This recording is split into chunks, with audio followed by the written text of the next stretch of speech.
ಜೈಲಲ್ಲೂ ಸಹ ಕೈದಿಗಳ ಮೇಲೆ ದರ್ಶನ್ ಹಲ್ಲೆ ಮಾಡಿದ್ರ ಸಹ ಕೈದಿಗಳ ಮೇಲೆ ದರ್ಶನ್ ಹಲ್ಲೆ ಮಾಡಿದ್ದು ಚಿತ್ರಹಿಂಸೆ ಮಾಡಿದ್ರ 2 ದಿನಗಳ ಹಿಂದೆ ಸೆಲ್ನಲ್ಲಿ ದೊಡ್ಡ ಜಗಳ ನಡೆದು ಹೋಯ್ತಾ ಅಲ್ಲಿ ಜಗಳವನ್ನ ಮಾಡಲಾಗಿದೆಯಾ ಸಹ ಕೈದಿಗಳ ಮೇಲೆ ದರ್ಶನ್ ಹಲ್ಲೆಯನ್ನ ಮಾಡಿದ್ರ ಚಿತ್ರಹಿಂಸೆಯನ್ನ ಕೊಟ್ರ ಹಾಗಾದ್ರೆ ಜೈಲ್ನ ಸೆಲ್ಲಲ್ಲಾಗಿದ್ದೇನು ಜಗ್ಗ ಮತ್ತು ದರ್ಶನ್ ನಡುವೆ ದೊಡ್ಡ ಜಗಳವಂತೆ ಸೆಲ್ನಲ್ಲಿ ಮಲಗಿದವರನ್ನ ಒದ್ದು ನಿಂದನೆಯನ್ನ ಮಾಡಿದ್ದಾರಂತೆ ವಕೀಲರ ನೇಮಕದ ವಿಚಾರವಾಗಿಯೂ ಕೂಡ ದರ್ಶನ್ ಗಲಾಟೆಯನ್ನ ಸೆಲ್ನಲ್ಲಿ ಮಾಡಿದಾರಂತೆ ದರ್ಶನ್ ಚಿತ್ರಹಿಂಸೆಗೆ 4 ಸಹ ಖೈದಿಗಳು ವೆಲ ವೆಲ ಅಂತ ಒದ್ದಾಡಿದ್ದಾರೆ ಅನ್ನುವ ಮಾತುಗಳು ಕೇಳಿ ಬರ್ತಿದೆ ಒಂದೇ ಸೆಲ್ಲಲ್ಲಿದ್ದಾರೆ 4 ಜನ ಆ ಒಂದು 4 ಜನರಿಗೆ ದರ್ಶನ್ ಹಲ್ಲೆಯನ್ನ ಮಾಡಿದ್ದಾರ ಅನುಕುಮಾರ್ ಜಗ್ಗ ಪ್ರದೋಷ್ ಲಕ್ಷ್ಮಣ್ ಮೇಲೆ ಹಲ್ಲೆ ಮಾಡಿದ್ದಾರೆ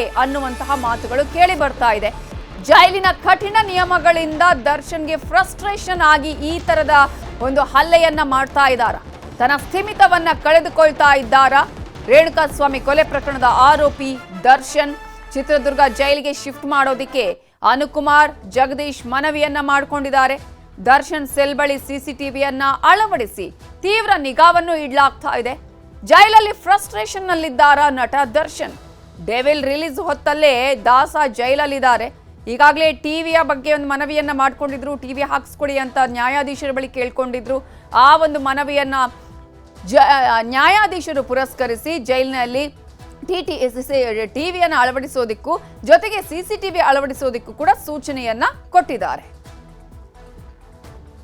ಇದೇ ವಿಚಾರಕ್ಕೆ ಸಂಬಂಧಪಟ್ಟ ಹಾಗೆ ಇನ್ನಷ್ಟು ಡೀಟೇಲ್ಸ್ ಕೊಡೋದಕ್ಕೆ ನಮ್ಮ ರಿಪೋರ್ಟರ್ ಮಂಜುನಾಥ್ ಈಗ ನೇರ ಸಂಪರ್ಕದಲ್ಲಿ ಜಾಯ್ನ್ ಆಗಿದ್ದಾರೆ ಮಂಜುನಾಥ್ ಈಗಾಗಲೇ ಸಹ ಕೈದಿಗಳ ಮೇಲೆ ದರ್ಶನ್ ಹಲ್ಲೆಯನ್ನ ಮಾಡಿದ್ದಾರ ಅದೇ ಕಾರಣಕ್ಕಾಗಿ ಮೊನ್ನೆ ಕೂಡ ನಮ್ಮನ್ನ ಬೇರೆ ಜೈಲಿಗೆ ಶಿಫ್ಟ್ ಮಾಡಿ ಅಂತ ಹೇಳಿ ಅನುಕುಮಾರ್ ಜಗ್ಗ ಮನವಿಯನ್ನ ಮಾಡ್ಕೊಂಡಿದ್ದು ಇದೇ ಕಾರಣಕ್ಕ ಹಾಗಾದ್ರೆ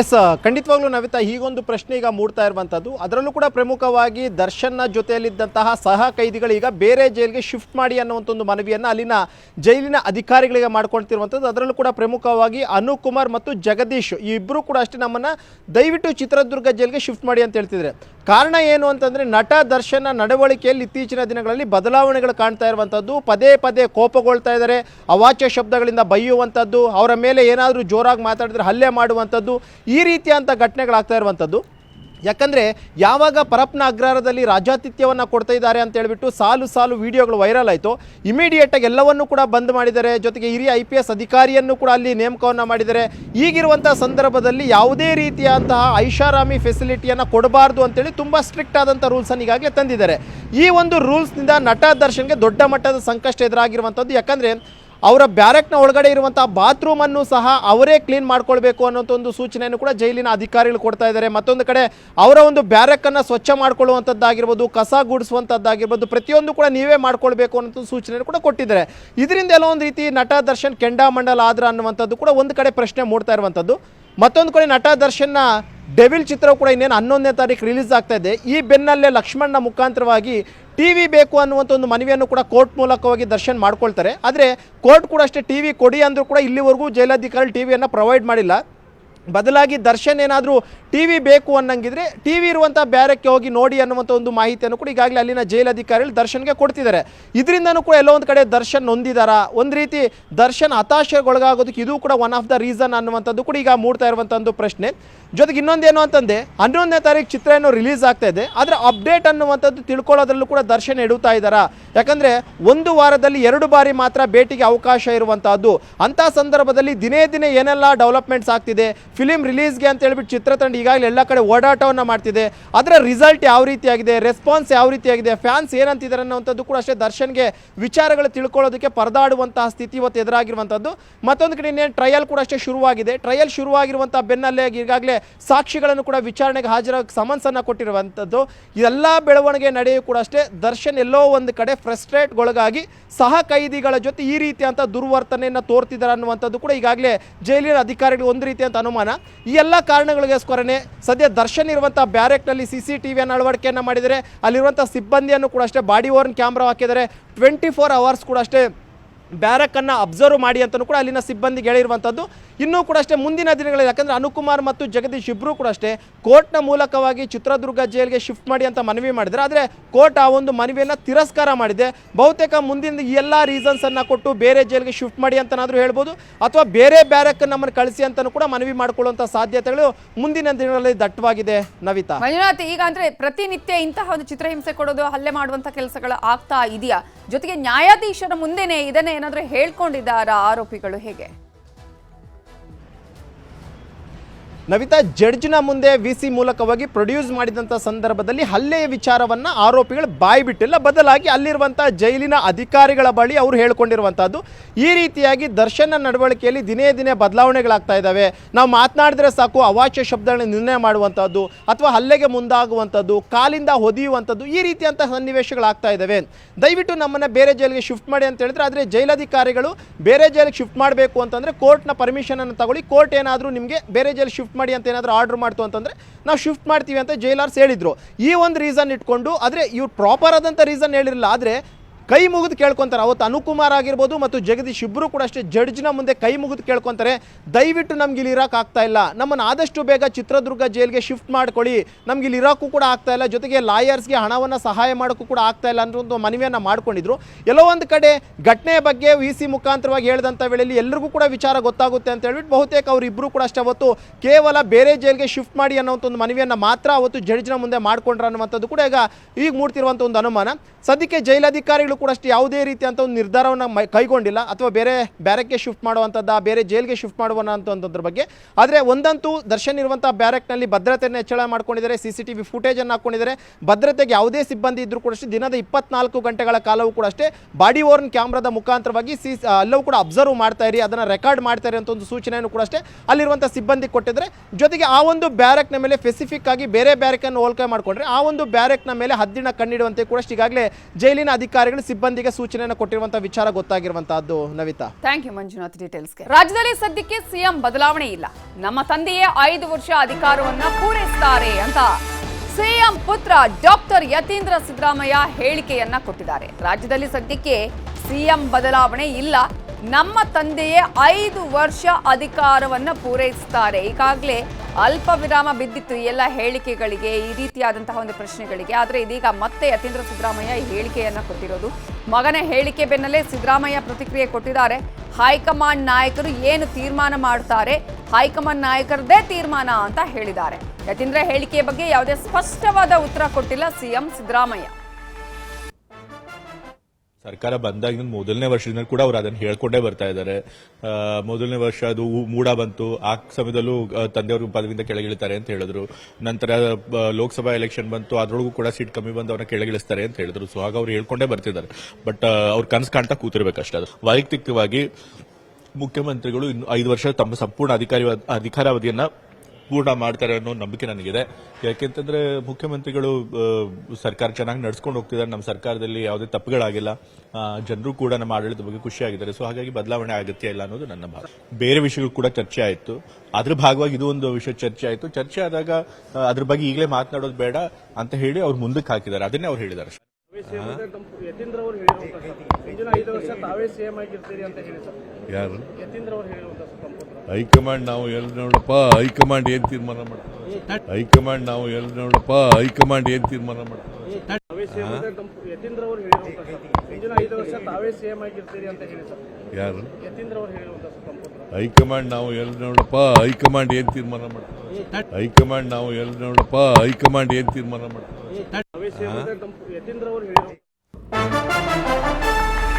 ಯತೀಂದ್ರ ಸಿದ್ದರಾಮಯ್ಯ ಹೇಳಿಕೆ ಬೆನ್ನಲ್ಲೇ ಇದೀಗ ಡಿಕೆ ಟೀಮ್ ಮತ್ತೆ ತಿರುಗಿ ಬಿದ್ದಿದೆ.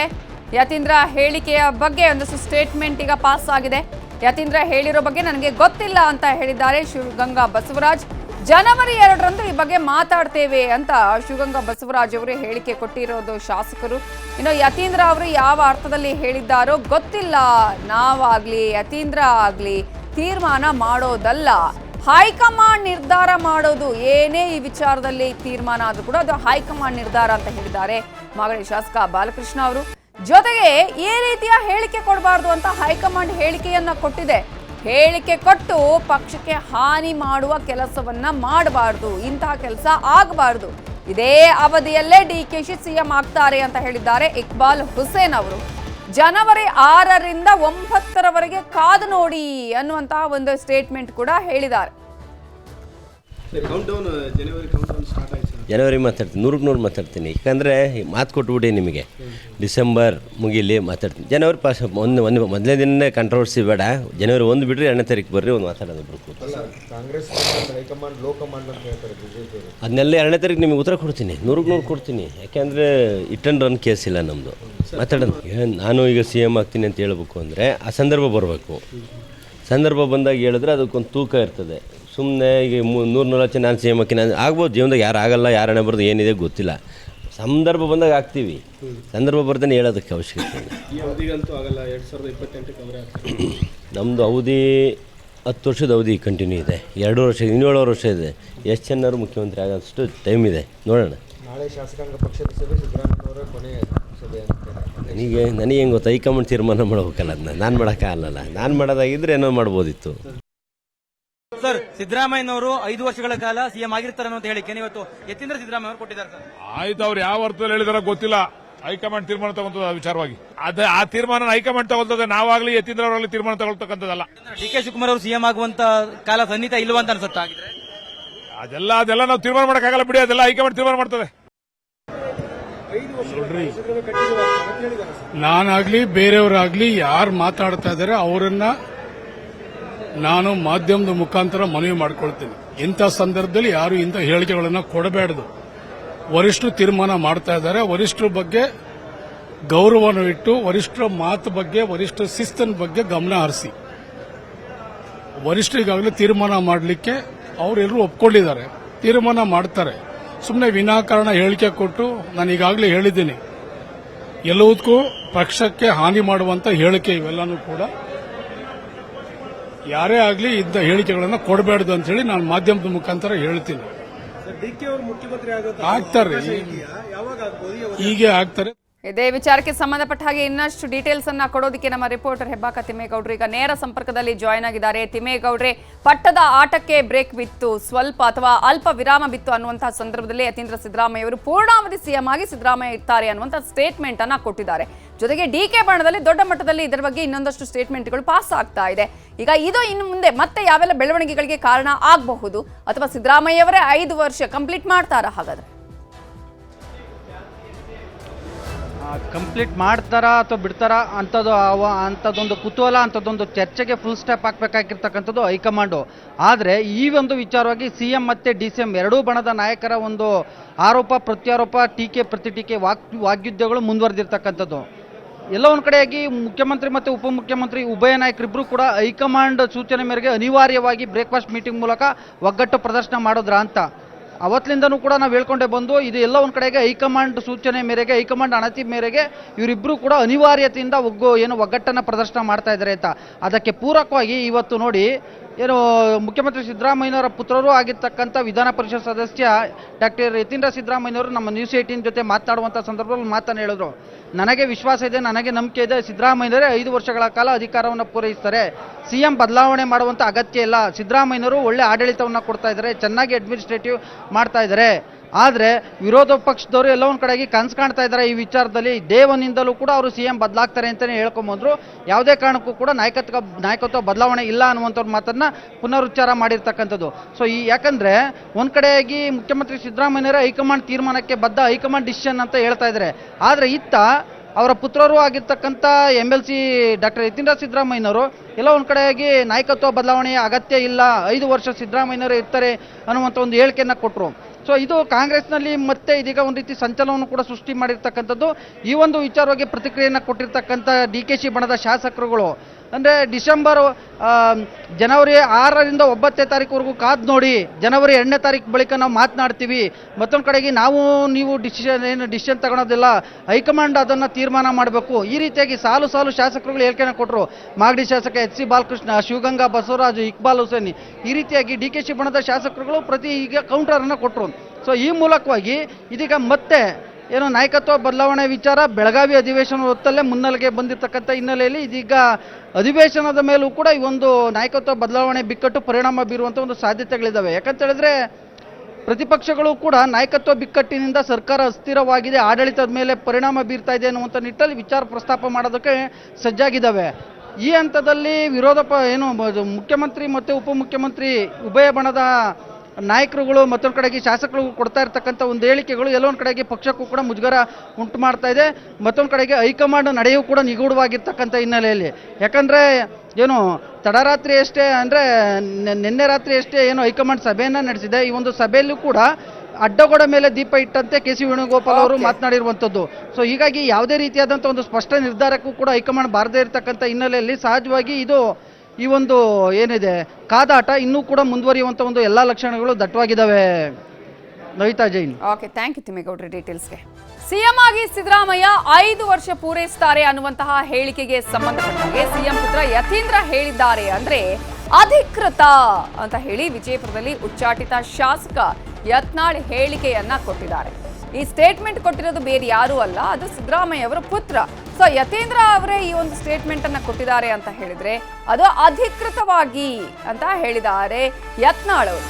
ಕಾಂಗ್ರೆಸ್ನಲ್ಲಿ ಯುದ್ಧ ಮುಂದುವರೆದಿದೆ ಅಂದಾಯ್ತು, ಮುಂದುವರಿದ ಭಾಗ ಇದೆ ಅಂತ ಹೇಳಿದ್ರು ಶಾಸಕ ಯತ್ನಾಳ್ ಅವರು.